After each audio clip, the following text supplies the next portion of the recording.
And hello fellow techers, Kpz50t here with another episode of World of Tanks, and today we are on map Arctic region in tier 9 German medium tank Kpz50t or 50 ton.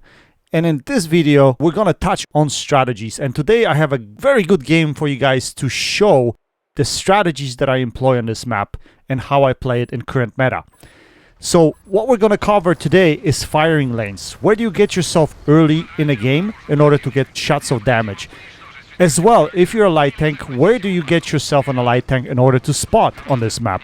And what I usually like to do on this map is get myself into position E2 when I'm shooting and E4 when I'm spotting. So as you notice here, I've marked here on a map for you guys, light tanks should go into location E4 to spot tanks crossing B8, B5 area early in a game. And as you notice here, I'm getting myself in a position E2 so I can shoot across the map. And that's exactly what we're going to do right here. We're going to set up here. And as you notice here, light tank is doing a great job of spotting. So what we're going to do is we're going to put shells into these guys. Early shots of damage, very important if you are looking to 3-mark tanks, or if you're playing in a platoon and you're thinking about how to set up early in game. This is exactly what you do on this side of the map. Unfortunately, I was the only one firing my gun over here, and most of the greenies were still slow getting into this position. So unfortunately, the light tank didn't get a lot of spotting damage out of this, and I think, yeah, that's unfortunate. So I tell him I'm sorry, because, you know, he should have gotten a lot more spotting damage out of this early position, and he did not. So that's quite unfortunate. One thing you have to watch for is artillery likes to pre-aim position E4. So if you see a platoon of arties like we do in this situation, they will likely be focusing that area because, I don't know, I guess that area is quite prominent and arties focus that area. So one thing you have to keep in mind. So now this position is broken, it no longer works, there's no more shots of damage that I can get from this position, so we're gonna have to relocate and find ourselves another place to shoot from. And here, if you look at the map again, position E2, we have only one heavy tank in this area. That means we are low in numbers and opposition tanks can flood over that area really easy. So what we're gonna do is we're gonna counter that position and we're gonna get ourselves in position G1. From that position here, we should have shots all the way across into C2, and that's exactly the idea here. So as you notice here, I'm getting myself into that position so that we could shoot into that area in case our heavy tank falls. But what happens now? The two of our heavy tanks all of a sudden decided to move into the position C2, so there's no reason for me to be here any longer, because why would I be supporting a flank where we have 3 heavy tanks already there? So I'm going to relocate yet again, and we're going to look for shots into these guys that are pushing down the H8 or H9 area. So that's exactly what we're going to do. And since we're going to be shooting turrets, I loaded heat rounds over here. That was the idea anyway. And yeah, there's some heavy armor on this side of the map. Now, if you're spawned on the other side of the map, that area, H7, H8, H9 or F9, is very arty prone. So there's no cover there. Very likely you're gonna get shit on by arty. So if there are 2 or 3 arties in play, I wouldn't recommend that position.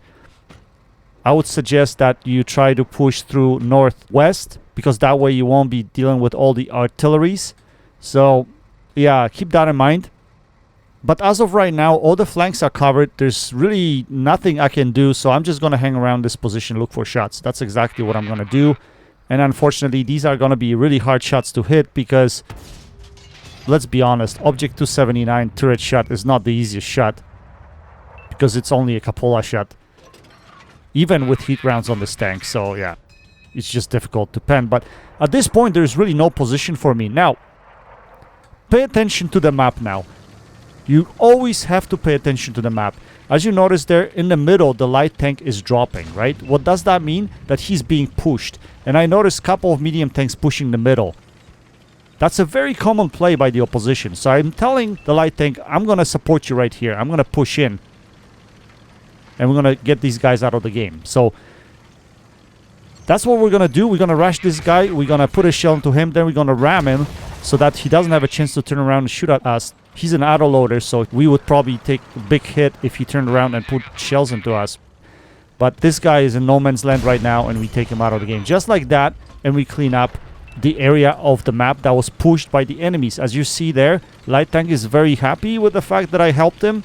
And I appreciate the fact that he wasn't just staying there and he ran off, because light tanks are so important on this map. So he did a good job, and I gave him a thumbs up for this as well. So now we're going to come back into the same position. Now we're winning north. That means that opposition might be pushing south.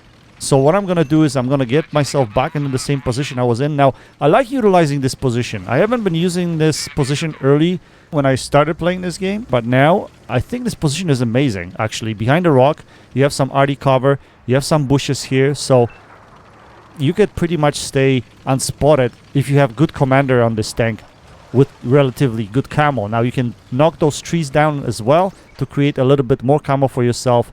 And here, as you can see, I have a very narrow shot. Now those shots might be a waste or considered a waste, but you know what? If you don't shoot, you don't pen. So may as well take a narrow shot and see if you can actually penetrate. You never know what's going to happen, right? So that's why I'm shooting here. Unfortunately, I'm not hitting any shots. So this is not going to be extremely high damage game, guys. Like, don't be looking for that. But I think strategically I really played this game well, with some mistakes because of my rustiness, obviously. But I think I played this game pretty well. Anyway, so we managed to put a shell into that T62, I believe it was. And we're going to hide again. Make sure that RD doesn't hit us. We're going to disappear for a bit. And right now what I'm doing is I'm watching the north side. As you can see, there are two heavy tanks there and a medium tank pushing the opposition spawn. And that's important. Because they're pushing the opposition spawn, they're drawing all the attention of the Reds. And eventually what they're going to do is they're going to turn around to defend. And now I see the opposition's heavy tank at F9. And this is when I know that they turned back to defend their spawn. And if that's the case, this is my time to push. I still have a lot of HP, so I can give some HP away in this situation. I was thinking I could rush this T62, get him out of the game. And then I was hoping that one of those TDs that's sitting in our spawn, they're actually going to move. So that's what we're going to do. We're going to go after this T62A. Now, this is going to be funny. Shot on a move, but that doesn't pan. I don't understand how. I know it's heat, but I'm not shooting his tracks. That's weird. And now he turns around to deal with me. So what I'm going to have to do is side scrape. And that's what we did here. We take second shot and we actually managed to pen him and take him out of the game. Now, that usually happens when I auto-aim, guys. Auto-aiming is the worst thing ever. And I notice if I auto-aim, I miss most shots when I'm up close, which I normally wouldn't. Anyway, so at this point, as you notice, the opposition turned back to defend their spawn, right? So what we're going to do is we're going to try to remain unspotted here, but see if we can spot any of these guys. Until our Super Conqueror is alive, we would be able to put shells into these guys over here. But as you notice there, the Death Star is paying attention to me because he knew I was coming from this side. So I can't poke anymore. I took a shot at this E100. Unfortunately, our Super Conqueror gets taken out. So there's nothing else we can do on this side. We're going to have to rethink the situation. What do we do here right now? So I decided to go into this position here because from here you can normally spot the middle to see if the opposition is pushing the middle of the map. That's what I was thinking. If I can come up here, I'm going to try to spot the middle of the map right here to see what's happening. What is the opposition doing? Where's the E100 and where's the Death Star? I can't spot anything. That means they're not moving up here. Right, so we're going to back up. But now I get spotted and I don't know how, because I should have better view range than E100, definitely. And maybe Death Star spotted me. Maybe he went up on top of that hill at C9. I don't know. But regardless, that was kind of strange. And unfortunately, a Kpz50t U100 came to help over here. And without him, they would probably focus me. So unfortunately, he's going to die because I can't really help him right here. I was just hoping that artillery is going to pound these guys, the chieftain, as well as the object. But unfortunately, our Kpz50t U100 dies. And now we're going to have to rethink the situation again. So we're going to lose our 6th sense first. Fortunately, Object 279 gets taken out by Arties, so I know Chieftain is there all by himself. And I know that I can go with him one-on-one. Definitely, because I have more HP. So that's exactly what I'm going to do. I was thinking just charge him and take him out of the game. But as I was approaching his location, all of a sudden Artie gets spotted. So I turn to deal with Artie. Chieftain puts a shell into me. What we're gonna do here is we're gonna go behind the Artie so that he cannot point his gun at us, and we're gonna take him out of the game right there. Now we're gonna stop and we're gonna fool the Chieftain so that he doesn't know where we're going. I'm gonna fake that I'm going right, then I'm gonna fake that I'm going left, then I'm gonna stop, and we're gonna change direction again so he doesn't know what the hell is going on. That's the idea. I wanted to catch his back, right? And this is where it almost worked out, except for the fact that I didn't switch my rounds to APCR rounds and made a couple of mistakes. But anyway, let's take a look at what's happened here. So I come around here. I have his back, right? So that should be easy peasy shot or kill. No, I don't kill him, and the shot bounces. Now he's turning around. I'm trying to outrun his turret, but unfortunately he turns faster than I anticipated. So I put a shell into his side, which bounces again, yet he puts a shell into me. So now I'm gonna try to put shells into his top plate, and from this angle I should be able to. Luckily, I face hug him so that his buddy Death Star misses me.